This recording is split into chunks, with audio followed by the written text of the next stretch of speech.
মাংস কিনে নিয়ে এসে বলল, আজ ইন্ডিয়ার খেলা আছে, তাড়াতাড়ি রান্না করো। ওদিক থেকে ছেলে বলল, খেতে যেন ভালো হয়। মাংস করলেই একমাত্র উচ্ছে খাওয়ানো যায়, তাই উচ্ছে আলু ভাজাটা আগে করে তাড়াতাড়ির জন্য পেঁয়াজ আদা রসুন একটা গ্রেটার দিয়ে গ্রেট করে মাংসের ওপরে দিয়ে নুন হলুদ গরম মশলা স্বাদের জন্য একটা ডিম ফাটিয়ে ভালো করে মাংসটা মাখিয়ে রেখে দেবো চাপা দিয়ে। এই সময় নুন হলুদ দিয়ে আলু ভেজে নামিয়ে রেখে ওই তেলেই কিছু গোটা গরম মশলা ছোটো এলাচ দালচিনি জয়িত্রী ও রসুন দিয়ে নেড়ে মাংসটা কিন্তু দিয়ে দেবো গ্রেট করা টমেটো ভালো করে কিন্তু কষাবো। চাপা দিয়ে এবার কষানোর পালা। আর অনুরোধ জানাবো লাইক ও সাবস্ক্রাইব করা।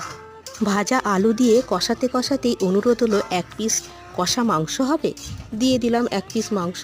চেখে বললে একটু ঝাল হলে ভালো হয়, তো আবার একটু ঝাল দিয়ে আবারও কষিয়ে দিয়ে দিলাম গরম জল। ফুটে উঠলেই ধনেপাতা ছড়িয়ে পরিবেশন।